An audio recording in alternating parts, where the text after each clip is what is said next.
ధనుసు రాశి వారు గ్రామ దేవతల యొక్క ఆశీస్సులు, కుల దేవతల యొక్క ఆశీస్సులు ఎలా పొందాలో ఈ వీడియోలో సవివరంగా సంపూర్ణంగా తెలుసుకుందాం.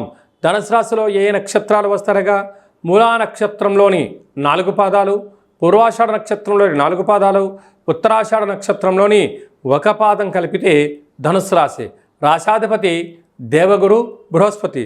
వీరికి తృతీయంలో రాహు ఉండడం వలన ఆరోగ్య సమస్యలు, బంధుమిత్రు సన్నిహితులతో ఇబ్బందులు, ఇటు పుట్టింటి వారితో అటు అత్తవారింటితో కూడా స్వల్పమైనటువంటి ఆర్థిక ఇబ్బందులు పొంచి ఉన్నాయి. తస్మాత్ జాగ్రత్త.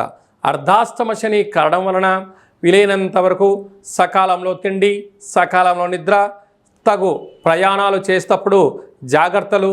మీ ఫోన్లు, లావాదేవీలు, బ్యాంకు యొక్క సెక్టార్లతో చేసే పనులు, చెక్కులు ఇచ్చి పుచ్చుకునే వ్యవహారాలు, క్రయ విక్రయాలు చేసేటప్పుడు ఎన్నో జాగ్రత్తలు అవసరం అని చెప్పి కూడా మీరు బాగా గుర్తుపెట్టుకోగలగాలి.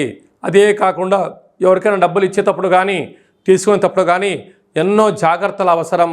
తెలిస్తేనే చేయండి, లేకపోతే మీ బంధుమిత్రుల స్నేహితుల సహాయం తీసుకోగలిగినట్లయితే మీరు అనేక విపత్తుల నుంచి బయటపడే పరిస్థితి చాలా అధికంగా ఉంటుంది. 6వ స్థానంలో శుక్రుడు సంచారం చేయడం వలన నూతన వస్త్రాలు, బంగారు ఆభరణాలు, విలువైన వస్తువులు, షేర్లు కొనుగోలు, క్రయ విక్రయాలు యోగించినట్టు కనపడుతూ ఉంటాయి.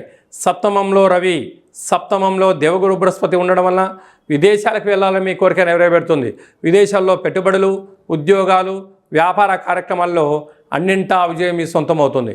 కాకపోతే ఆ ఉద్యోగం యొక్క స్థితిగతులు, మీ యొక్క చదువు, మీ యొక్క అర్హతలను బట్టి మీరు అలాంటి ఉద్యోగం చేయగలరా లేదా అనుకోవాలి. లేకపోతే పని చేయడం మీ వంతు, సాలరీ ఇవ్వకుండా మిమ్మల్ని బయటికి పంపించే పరిస్థితి చాలా అధికంగా ఉంటుందని చెప్పి కూడా గమనించగలగాలి. అష్టమంలో బుద్ధికారకుడు బుధుడు ఉండడం వలన చిన్న చిన్న విషయాలకు ఆందోళన తగదు. ఆరోగ్యాన్ని కాపాడుకోగలగాలి.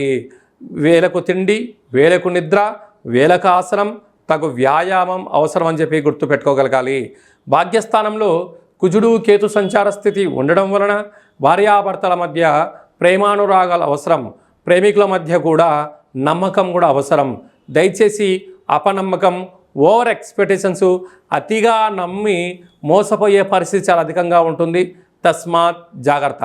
అలాగా సాఫ్ట్వేర్ ఉద్యోగస్తులు, హార్డ్వేర్ ఉద్యోగస్తులు, వ్యవసాయ సోదరీమణులు, గృహ భవన నిర్మాణ కార్యక్రమం చేసేవారు, మార్కెటింగ్ రంగంలో ఉండబడిన వారందరూ కూడా గ్రామ దేవతల యొక్క ఆశీస్సులు ఎలా పొందగలగాలి అన్నట్లయితే మీ యొక్క కులదేవతల యొక్క ఆశీస్సుల్ని పసుపు రంగు వస్త్రాలను, పసుపు రంగు పూలతో, పసుపు రంగు గాజులతో అమ్మవారికి సమర్పించి పసుపును ముడుపుగా గట్టి ఏర్పాటు చేయగలిగినట్లయితే, పసుపు రంగు పదార్థమైనటువంటి పులిహోర అలాంటి పదార్థాలను ఏర్పాటు చేసి భక్తులకు పంచగలిగినట్లయితే సకల గ్రహ దోషం తొలగి, అనారోగ్యం తొలగి, పైన ఉండబడిన అపవాదాలు తొలగి, శత్రు సమస్యలు, రోగ సమస్యలు, దీర్ఘకాలిక వ్యాధులు కూడా తొలగిపోతాయని చెప్పి కూడా గమనించాలి.